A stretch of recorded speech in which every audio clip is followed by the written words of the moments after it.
Assalamualaikum warahmatullahi wabarakatuh. Apa kabar pemirsa Banten TV? Senang sekali saya Lilik Hurwatunita bisa menjumpai Anda dalam forum dialog bersama DPRD Provinsi Banten.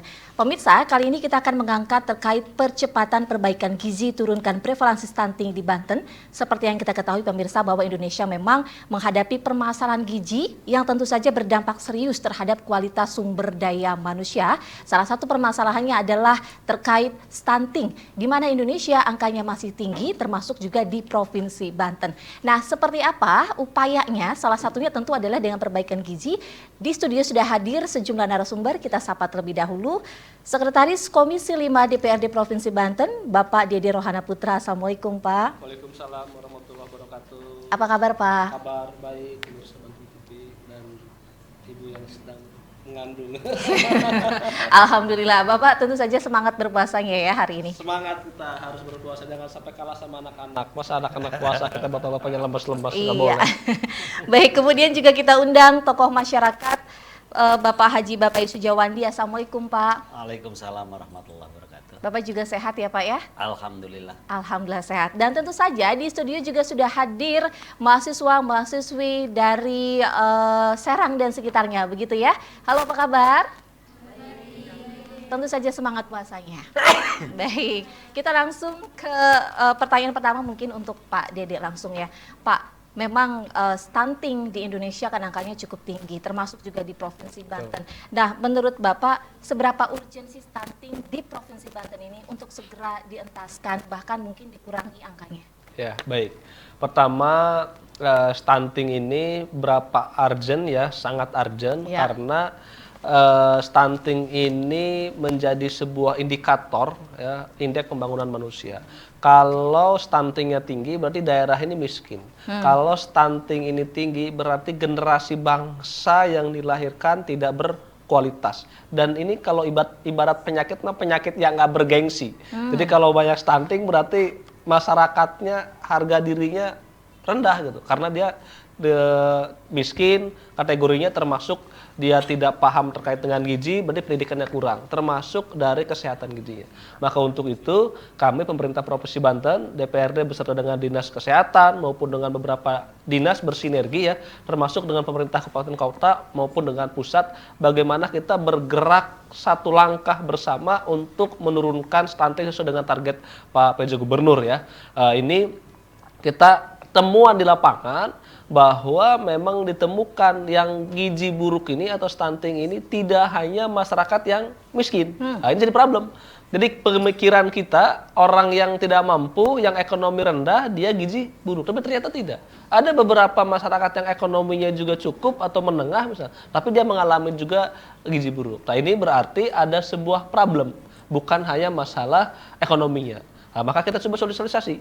Kita dorong beberapa dinas yang ada korelasinya dengan penanganan stunting, kita dorong. Salah satunya dengan kegiatan sosialisasi kepada anak-anak muda nih yang baru SMA atau kuliah sudah nikah ya. Dia kan kurang pemahaman terkait jadi ibu yang hamil misalnya, bagaimana mengkonsumsi makanan dan lain sebagainya. Termasuk ibu-ibu muda ini ketika dia punya anak, dia harus paham makanan apa yang layak buat anaknya. Ini jadi penyebab sebenarnya stunting, bukan hanya karena memang miskin saja. Tapi ketika memang ada orang miskin, kita dorong dengan anggaran di dinas kesehatan, termasuk kita libatkan CSR dari industri. Beberapa kota kabupaten termasuk di Cilegon, di beberapa kota ya ada di Tangerang juga melibatkan peran serta industri, di mana industri membantu penyediaan makanan untuk masyarakat atau ibu atau anak yang gizi buruk. Tapi saya yakin ini tidak akan selesai oleh pemerintah. Memang perlu peran serta selain dari industri, dari stakeholder, termasuk dari mahasiswa. Ini para mahasiswa ini yang mau memutuskan menikah atau sudah menjadi ibu di usia dini misalnya ya.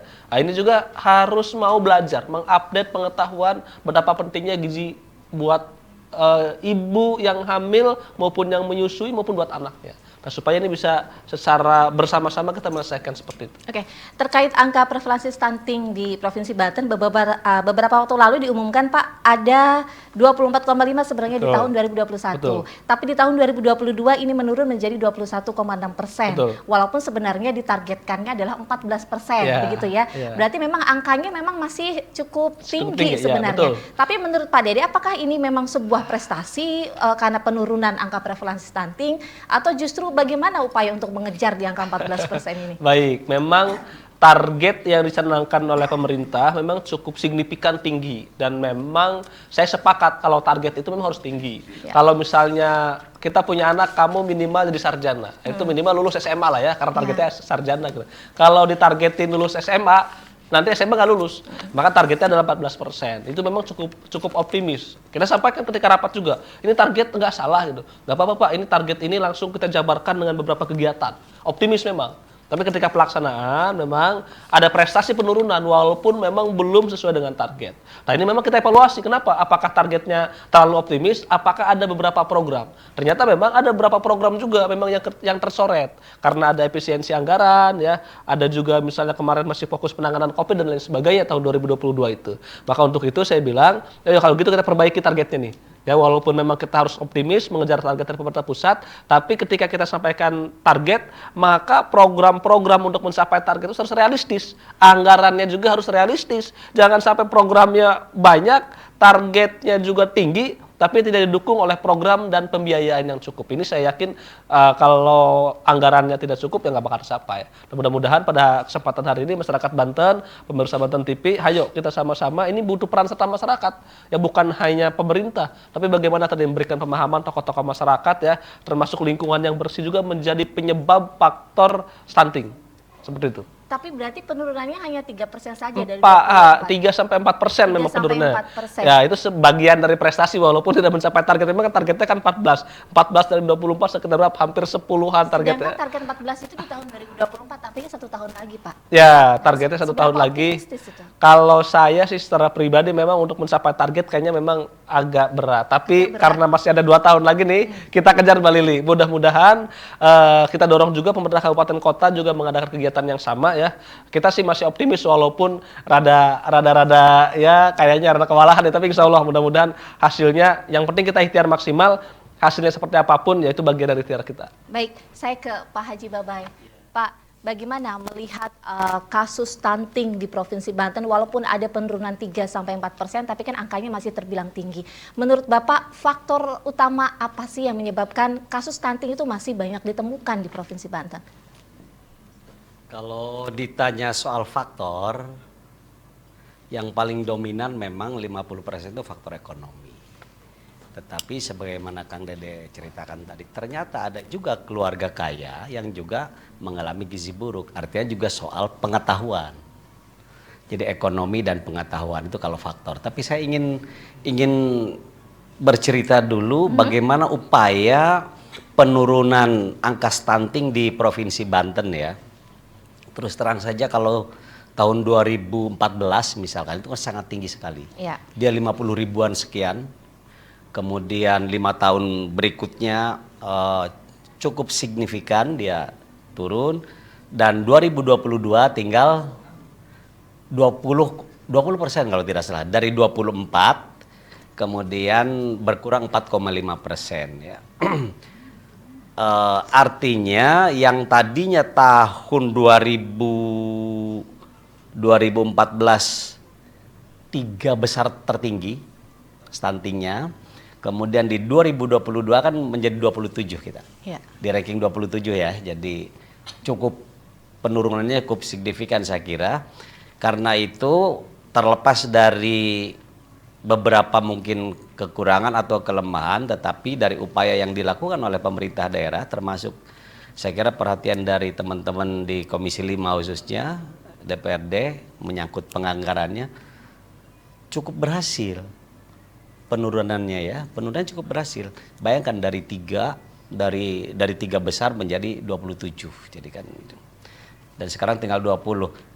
Kalau target pemerintah pusat 14% di 2024, sekarang ada 2 tahun lagi, berkaca dari pengalaman kemarin dari 2021 ke 2022 terjadi penurunan 4,5%, artinya sebetulnya target itu tidak terlalu muluk juga. Bisa tercapai. Asal apa yang telah dilakukan pada 2021 dan 2022 tetap dipertahankan bahkan ditingkatkan. Mungkin bisa jadi 5% penurunannya. Kenapa kemarin bisa 4,5%? Nah, ini kan saya kira kita harus optimis. Harus optimis, tetapi memang tentu saja tidak cukup hanya itu menjadi gawainya pemerintah daerah. Pemerintah daerah itu ada provinsi, ada kabupaten kota kan. Nah, kalau itu bersinergi semua, ditambah ada akademisi, universitas, perguruan tinggi, kemudian ormas, kemudian masyarakat, saya kira insya Allah kalau itu bersinergi kita semua, stunting di Banten bisa hilang ya, insya Allah ya. Baik, saya ke Pak Dede kembali. Kalau tadi Pak Babai menyebut ada mungkin sekitar 50%-an adalah faktornya karena ekonomi, begitu kan? Berarti memang gambaran atau potret ekonomi kemiskinan di Provinsi Banten memang masih tinggi, begitu ya Pak ya? Potret kemiskinan di Provinsi Banten seperti apa Pak Dede saat ini? Yang boleh dibilang mungkin kemiskinan itu adalah penyumbang adanya angka stunting. Silakan Pak. Betul. Jadi memang benar kalau 50% atau separohnya itu stunting itu diakibatkan dari faktor ekonomi. Tapi di sini memang ada yang tidak berbanding lurus antara jumlah yang miskin, persentase miskin dengan persentase yang stunting, karena tadi ada faktor lain ya, dari lingkungan, dari pemahaman orang tua dan sebagainya. Sebenarnya kita lihat, kalau lihat misalnya potret kemiskinan, miskinnya masyarakat Banten, kalau kita lihat dari APBD misalnya, Banten itu dengan APBD ke-5 ke-6 terbesar di Indonesia. Ya. Jadi harusnya kalau mau karena miskin bukan Banten harusnya, daerah-daerah yang ada di Kalimantan, Sumatera atau di Indonesia Timur misalnya yang paling banyak gizi stuntingnya. Terus selain itu misalnya dari produk domestik bruto regional, PDRB Banten cukup tinggi. Bahkan Cilegon itu salah satu daerah terkaya keempat di Indonesia dari versi PDRB. Tapi ternyata tidak berkorelasi juga karena kesenjangan sosial, generasi dan lain sebagainya. Maka untuk itu memang tadi saya bilang kalau gizi buruk ini kalau ibarat penyakit yang kere, yang nggak bagus, yang nggak baik. Karena tadi kaitannya dengan korelasi dengan kemiskinan, ya, korelasinya dengan pendidikan, korelasinya dengan kesehatan. Karena berarti kesehatan masyarakatnya tidak tercapai. Maka untuk itu saya kira kita sama-sama bekerja sama, baik pemerintah pusat, provinsi maupun daerah, termasuk tadi melibatkan dana CSR industri, karena PDRB itu lebih banyak, bukan lebih banyak, karena ngitungnya memang dari produk domestik regional dari industri. Kita sudah hitung, misalnya APBD Banten 1 tahun 12-13 triliun, ditambah APBD kabupaten kota yang ada di Banten mungkin total 30-40 triliun setahun. Ya, itu setahun. Kalau di industri itu Cilegon aja setahun bisa 100 triliun belanja industrinya. Kalau sekabupaten kota seluruh provinsi Banten bisa 800 triliun. Artinya jauh lebih besar pergerakan uang itu ada di sektor industri ketimbang sektor pemerintah. Maka untuk itu menyelesaikan gizi buruk ini sebenarnya kalau hanya dibebankan ke pemerintah dengan anggaran yang terbatas, apalagi fokusnya misalnya penanganan COVID, sekarang recovery infrastruktur, karena 2020, 2021, 2022 anggaran infrastruktur tergeserkan kepada anggaran untuk penanganan COVID, maka hari ini sudah mulai geser ke infrastruktur kembali. Maka anggaran-anggaran yang seperti ini memang agak berkurang. Maka untuk itu peran serta industri saya kira harusnya misalnya industri skala besar, menengah, kecil dibuat target dalam radius 1 kilo misalnya harus punya tanggung jawab 0% stunting misalnya, ada pertanggung jawab seperti itu. Nah ini karena memang tidak akan selesai oleh anggaran pemerintah. Walaupun tadi dari sisi potret kemiskinannya di kita itu yang kaya banget, banyak. Buktinya PDRB-nya 100 berapa PDRB-nya di di kota Cilegon tuh bisa 250 juta 1 tahun per orang. Bayangkan. Mungkin bagi orang yang lain pendapatan cuma 1 juta, padahal rata-ratanya udah 10 juta. Kemudian kalau ada yang kaya banget, ada yang miskin banget. Potret kemiskinan seperti itu. Maka untuk itu generasi itu cukup tinggi. Mudah-mudahan peran industri maupun peran tokoh masyarakat, pengusaha, orang kaya itu harus ikut terlibat. Peran tokoh masyarakat tadi harus ada stakeholder, ormas dan lain sebagainya. Ini menjadi image kita semua. Wah, ini Banten yang hanya 1 langkah dari ibu kota negara, mumpung belum pindah dari ibu kota negaranya. Kalau sudah pindah ke Kalimantan, wah wajar lah karena jauh dari ibu kota. Kalau sekarang cuma 1 langkah dari ibu kota negara, kita potret stuntingnya tinggi. Berarti berkaitan dengan potret kemiskinan. Walaupun tadi ya, potret kemiskinan itu sebenarnya kalau hanya ngacu kepada kemiskinan masih banyak daerah-daerah yang lebih miskin. Okay. Tapi stuntingnya mereka lebih cenderung baik ketimbang Banten. Ya. Pak, ada faktor lain selain kemiskinan tadi Bapak menyebut mungkin karena pengetahuan dari orang tua dan yang lain sebagainya. Lalu sebenarnya program yang saat ini tengah dijalankan oleh banyak pihak, khususnya memang kan ada salah satu tim begitu ya untuk percepatan penurunan stunting. Program apa saja yang sedang digalakan? Baik. Tadi pertama gizi buruk itu karena ekonomi. Saya turun ke beberapa kelurahan di Cilegon khususnya. Itu kita berikan bantuan biskuit ya konsumsi buat ibu-ibu. Datang ke rumah, di rumahnya ada motornya motor yang 25 juta itu, betul apa namanya? Ya itulah. Saya nggak nyebutin. Berarti kan sebenarnya kalau dia niat mau beli makanan yang bergizi buat anak dan ibunya, buat istrinya, cukup sebenarnya. Nah, berarti kan faktor bagaimana mindset, bagaimana pemahaman. Nah, terus kita cek juga, ada temuan juga, rumahnya oke, bagus. Cukup lah ya lantainya keramik, granit gitu. Dia juga tergolong karyawan dan dengan gaji UMK gitu. Tapi kenapa dia masih gizi buruk? Oh, ternyata lingkungan dia itu kotor. Ada air sanitasinya kurang sanitasi yang berantakan. Di tempat dia ada tempat penampungan sampah sementara yang bau dan lain sebagainya. Nah, itu juga. Terus saya juga temukan di beberapa kelurahan yang rada dalam ada juga alat ukur di posyandu tidak dikalibrasi. Jadi ketika diukur, ketika ditimbang salah. Ini juga kan problem. Makanya kita anggarkan. Coba saya bilang, bisa nggak kita pemerintah provinsi memberikan bantuan kepada posyandu alat ukur, alat timbang. Jangan sampai alat timbangnya dia itu misalnya berat, kan selisih beberapa gram dianggap sebagai gizi buruk. Padahal timbangan itu faktor itu sedikit memang. Tapi maksud saya itu ada ya faktor kayak gitu. Bagaimana pemahaman orang, tadi kesadaran mengkonsumsi ya. Benar orang yang mampu padahal tiap hari beli seblak, tapi beli biskuit enggak sanggup dia beli motor yang gede gitu ya. Itu MX saya bisa nyebut. Ternyata dia statusnya gizi buruk misalnya. Termasuk tadi lingkungan. Nah, bagaimana misalnya pemahaman hari ini kita bergerak nih ke kelurahan-kelurahan, semua kita kumpulkan tokoh masyarakat. Kita kumpulkan pihak kelurahan. Coba kalau ada lingkungan yang kotor, yang kira-kira membawa dampak kuman, ini kan gizi buruk juga. Termasuk perilaku orang tua.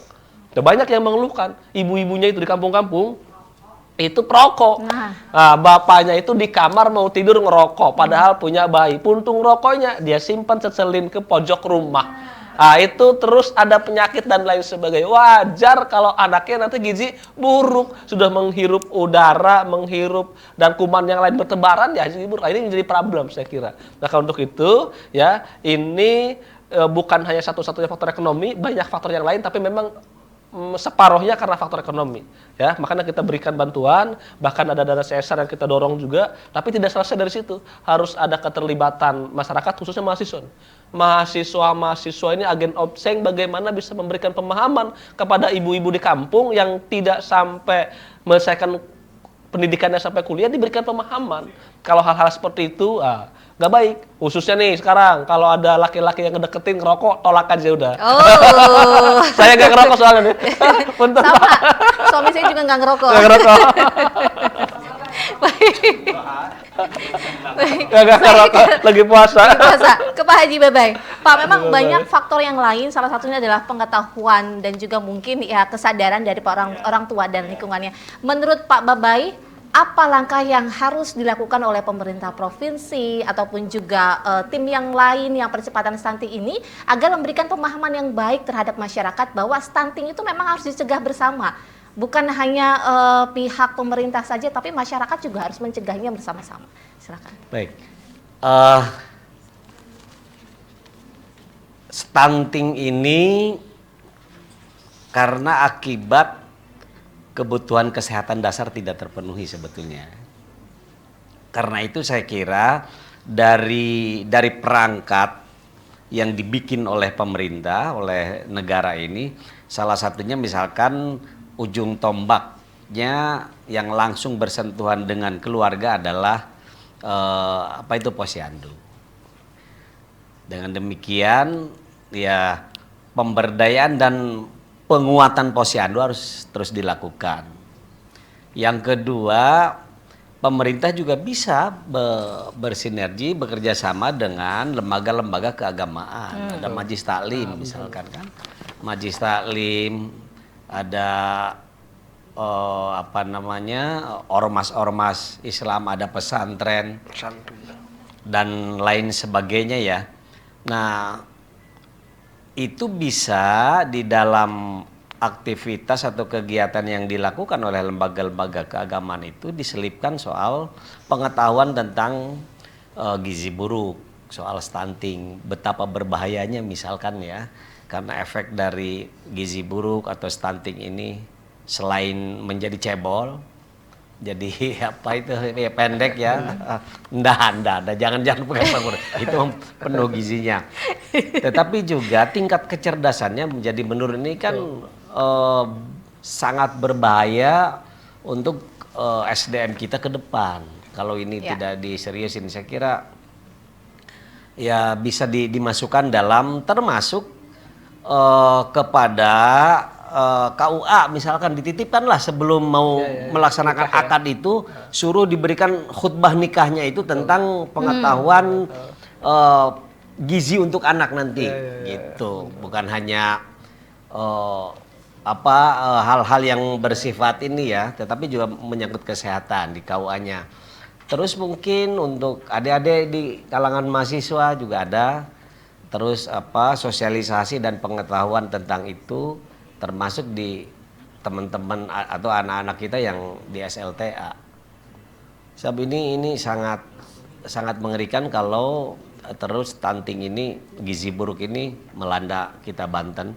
Sebagai provinsi yang tadi kata Kang Dede, kita PAD-nya 5 besar kalau tidak salah ya, 5 besar se-Indonesia. Artinya dengan APBD provinsi aja 12 triliun, misalkan tambah kabupaten kota 8, kalau masing-masing dirata-ratakan misalkan 2 triliun aja udah 30 triliunan itu. 30 triliun menangani 12 juta. Nah kalau dibagikan coba 30 triliun dibagilah ke 12 juta, udah tuh silakan hidup sendiri-sendiri. Beres mungkin lebih beres gitu. Baik. Maksud saya ini adalah yang harus memacu perhatian pemerintah.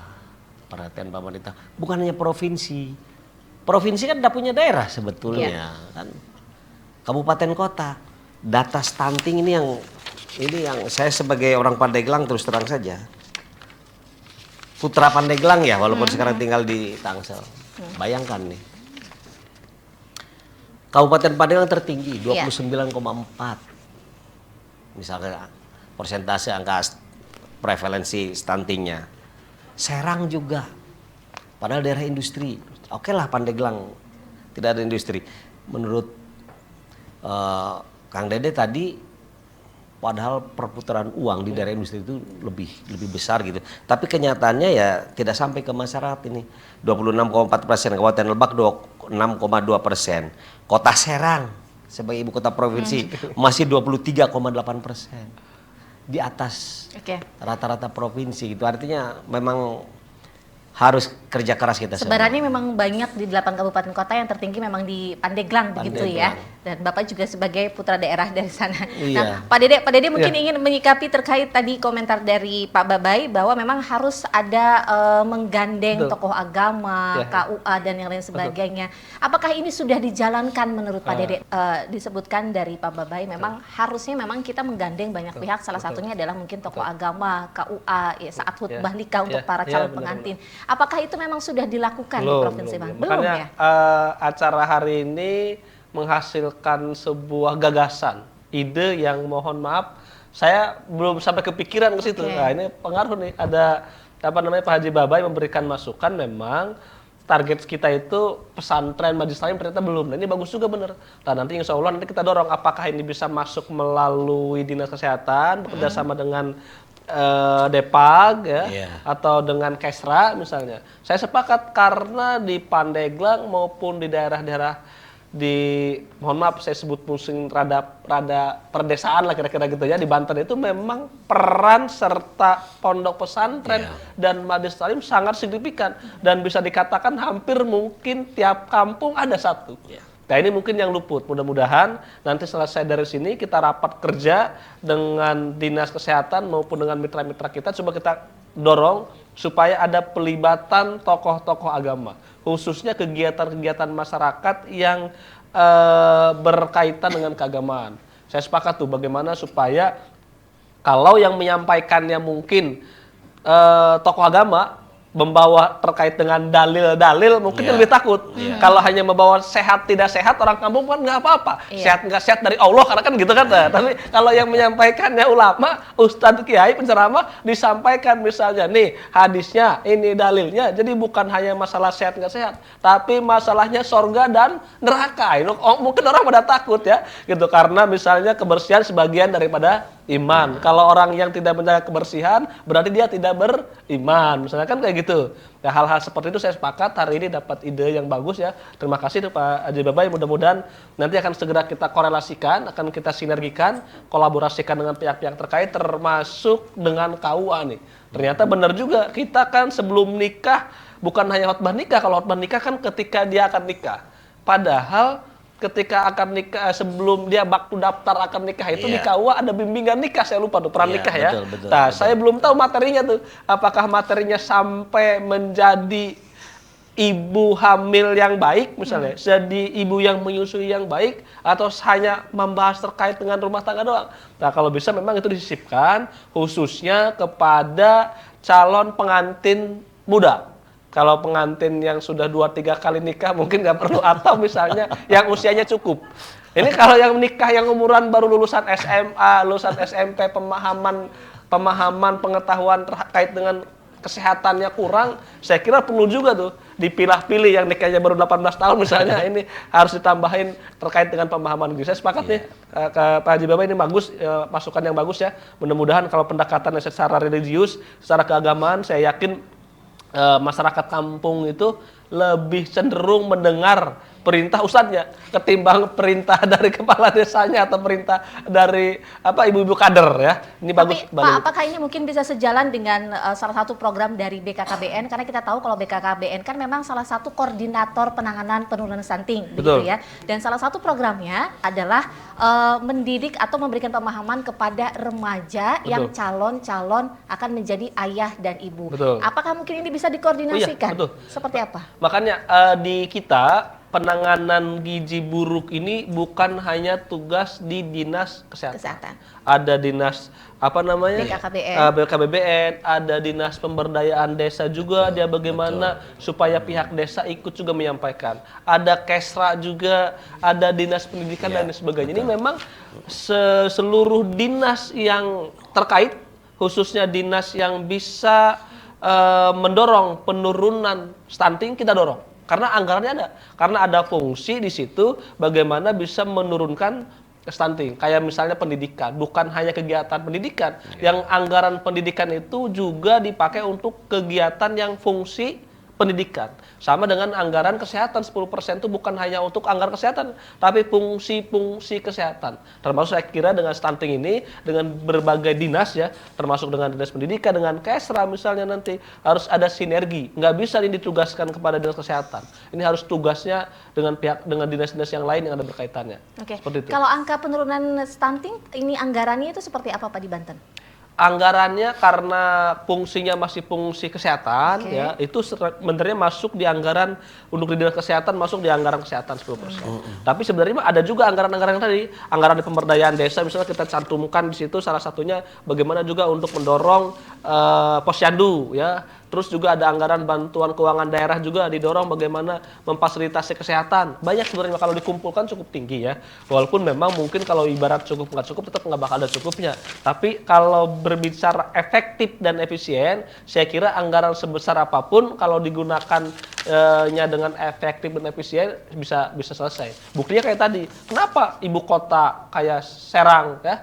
Kabupaten Serang yang industrinya banyak di mana-mana ternyata gini stuntingnya tinggi. Padahal perputaran uang itu banyak banget. Tapi kan di sini ada salah urus saya kira. Maka ini tugas kita pemerintah provinsi, sekitar DPRD. Pertama fungsinya bagaimana kita menyiapkan anggaran yang cukup. Ya, itu sudah kita dorong. Apa kegiatan-kegiatan yang diusulkan oleh mitra dinas, ya dinas mitra kita untuk program stunting kita dorong. Kedua, pengawasan. Sudah belum misalnya pengawasan yang sudah kita programkan dilakukan, jangan-jangan cuma formalitas doang. Itu jadi problem ya.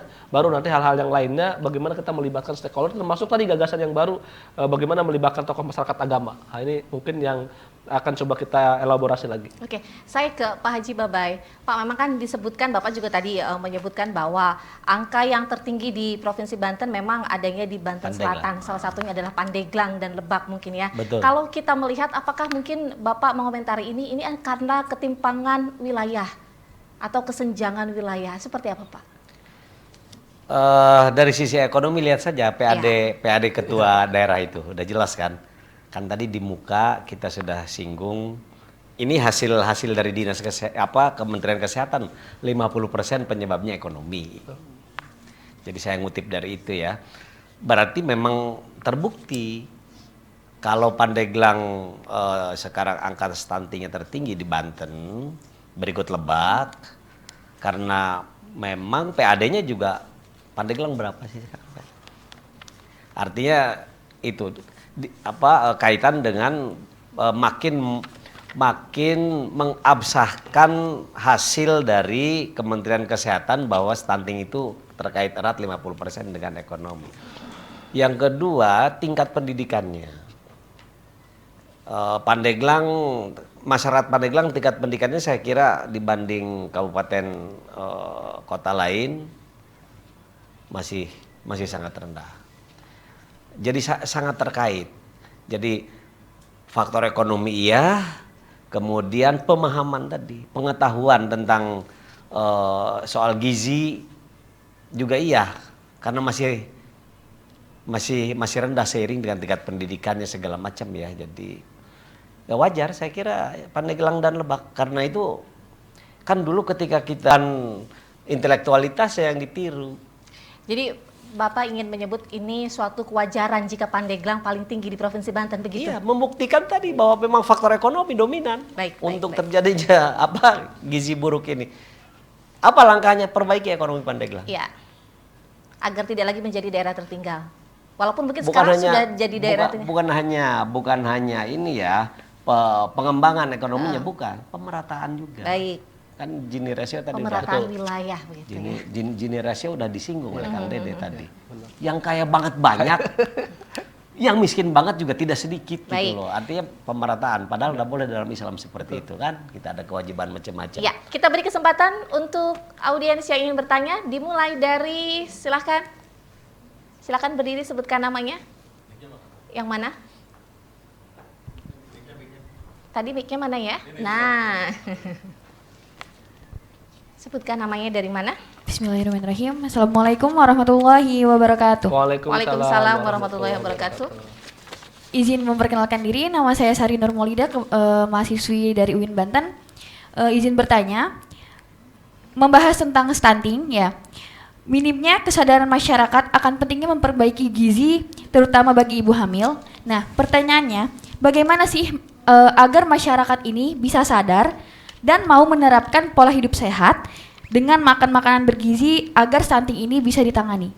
Mungkin itu saja. Terima kasih. Wassalamualaikum warahmatullahi wabarakatuh. Waalaikumsalam warahmatullahi wabarakatuh. Boleh dilanjutkan belakangnya? Silakan sebutkan nama, dari mana? Baik, izin bertanya. Nama saya Nasyuha Hamida, saya dari Universitas Sultan Ageng Tirtayasa. Kebetulan saya juga Duta Anak Kota Serang 2020, juga dari Forum Anak Kota Serang. Yang juga membahas tentang stunting juga di dalamnya, salah satu hak anak ya Pak ya. Ya. Jadi pertanyaan saya adalah, bagaimana bagaimana sinergitas yang dibangun antara pemerintah provinsi dengan kabupaten atau kota, mengingat kasus stunting terbesar sejumlah kabupaten atau kota di Banten. Beberapa kali saya ikut kegiatan untuk penanganan kasus stunting, saya hanya kasih masukan bahwa frekuensi yang melibatkan stakeholder, terutama generasi muda, itu masih minimal. Gitu Pak, terima kasih. Wassalamualaikum warahmatullahi wabarakatuh. Waalaikumsalam warahmatullahi wabarakatuh. Terakhir silahkan. Cek. Baik, langsung saja. Assalamualaikum warahmatullahi wabarakatuh. Waalaikumsalam warahmatullahi wabarakatuh. Izin memperkenalkan diri, nama saya Iwan Al-Fahmi dari perwakilan Cilegon. Yang ingin saya tanyakan mungkin terkait langkah konkret ya. Kira-kira apa yang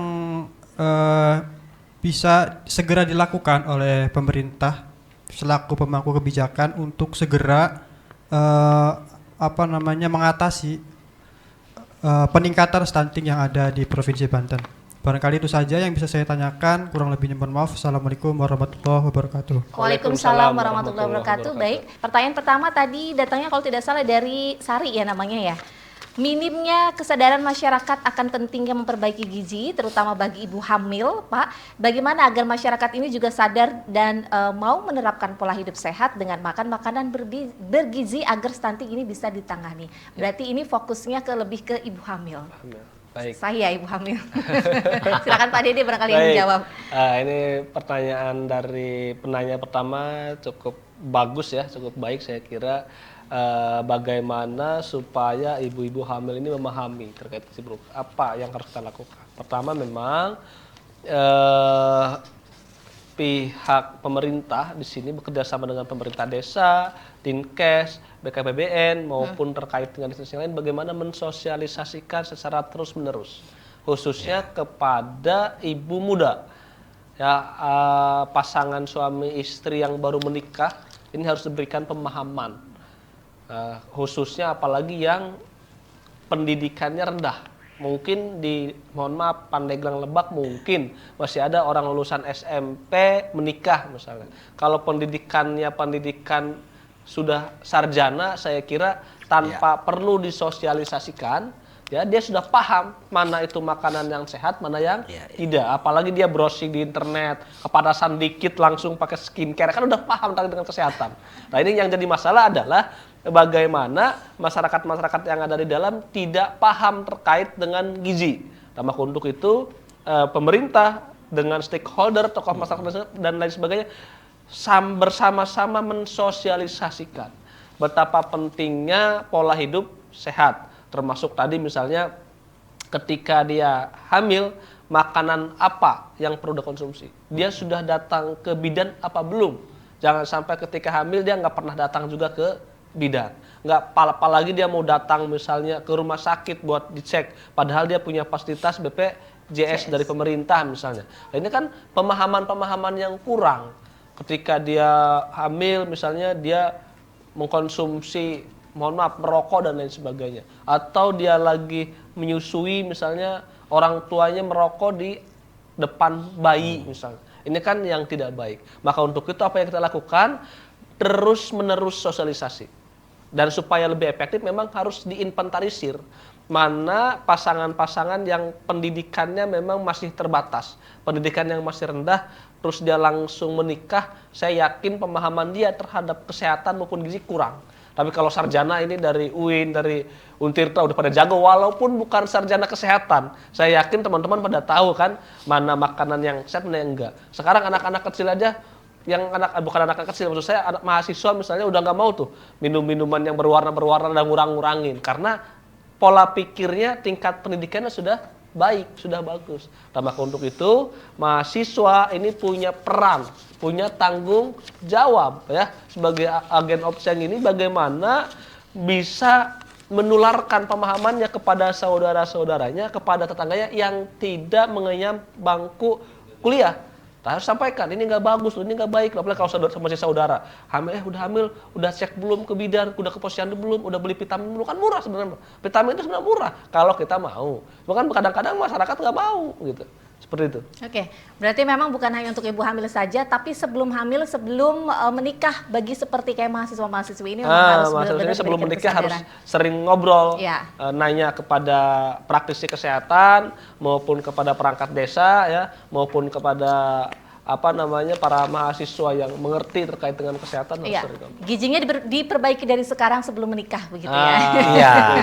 Baik, pertanyaan kedua tadi dari Duta Anak kalau tidak salah ya. Bagaimana sinergitas yang dibangun antara pemerintah provinsi dengan kabupaten kota, mungkin juga dengan legislatif begitu, mengingat kasus stunting tersebar di sejumlah kabupaten kota, dan tadi juga dijelaskan bahwa pelibatan generasi muda itu boleh dibilang masih minim. Karena mungkin bisa diakui oleh tadi siapa namanya, Nashwa Hamidah Nashwa. gitu ya, Betul. sebagai Duta Anak. Nashwa. Jadi belum terlalu dilibatkan banyak Betul. generasi muda. Betul. Seperti apa, Pak? Ya, saya sepakat kalau memang ada kata-kata pernyataan generasi muda ini memang masih perlu dilibatkan. Saya sepakat, ada duta anak misalnya, ada sekarang duta politik atau apalah, Ya. banyak memang, atau KNP dan lain sebagainya, Karang Taruna misalnya, memang ini ide bagus ya. Nanti coba kita akan sampaikan bagaimana supaya sosialisasi penanganan stunting ini melibatkan generasi muda.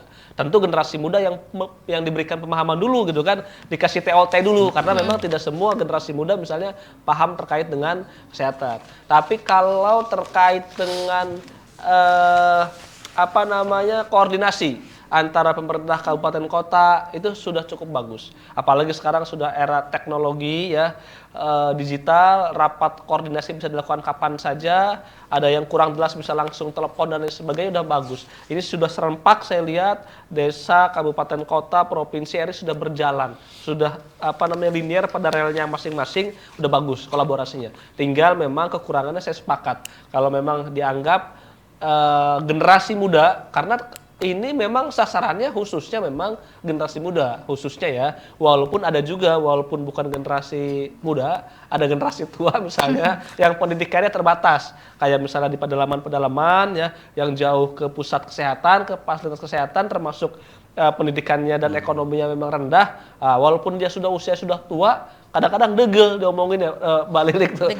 Degel gitu ya, tahu misalnya dia lagi hamil tapi dia nggak mau jaga pola makannya, tahu dia lagi menyusui, dia nggak jaga pola konsumsi, padahal yang dia makan tuh bakal menjadi susu yang dikonsumsi oleh anaknya. Nah ini memang saya sepakat perlu anak muda, khususnya anak muda nanti bisa menyampaikan kepada muda-mudi, pasangan muda-mudi yang mau nikah nih.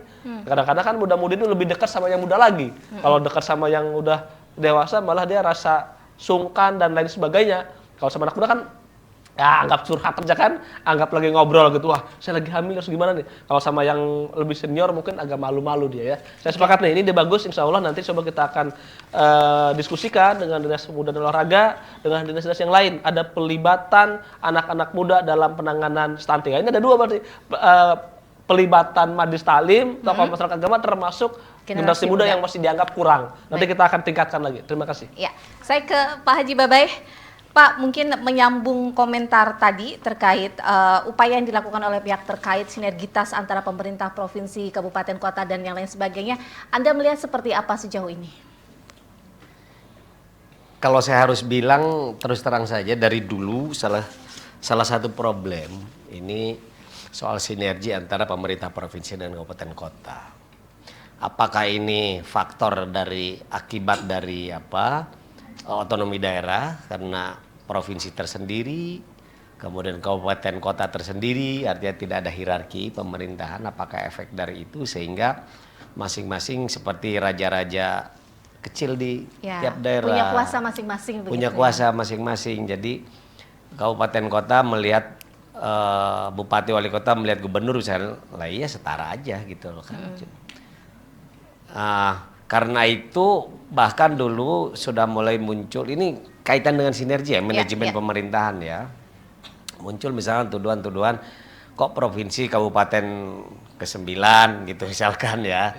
Artinya yang dilakukan oleh provinsi dikritik oleh teman-teman bupati dan wali kota, kurang koordinasi, sehingga yang dilakukan itu banyak yang juga menjadi tupoksinya kabupaten dan kota. Makanya disebut waduh provinsi sekarang jadi kabupaten atau kota ke-9 di Banten gitu.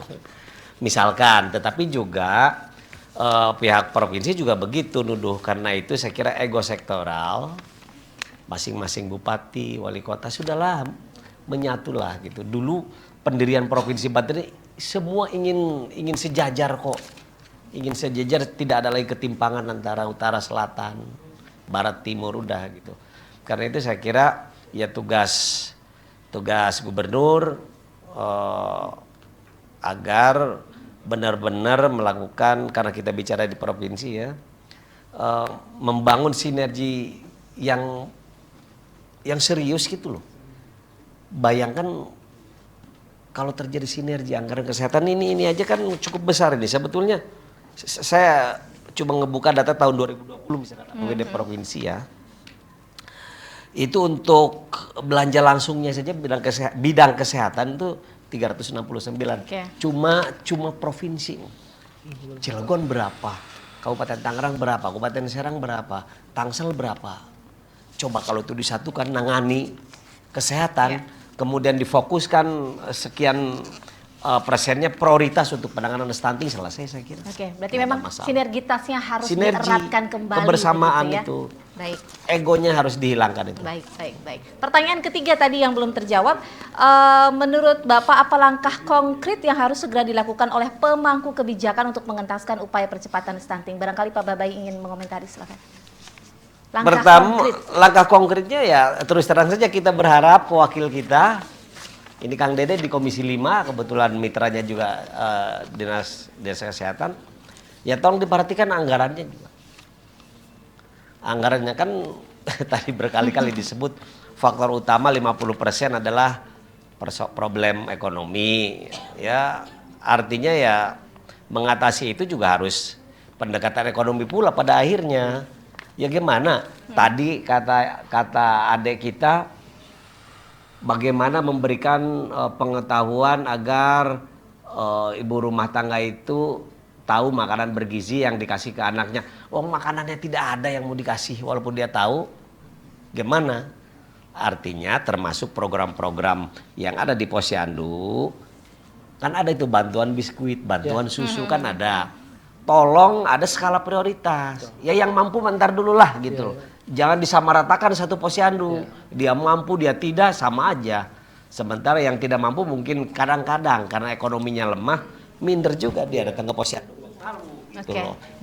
Sehingga didominasi oleh keluarga lurah lah, macam-macam gitu yang mampu. Nah ini juga harus jadi catatan. Prioritaskan yang memang itu. Kan kebanyakan yang kena stunting itu 3-4 tahun. Golden age. Usia emas itu. Di bawah kalau 3 itu tahun. Iya, kalau itu terganggu, habis sudah generasi kita ke depan.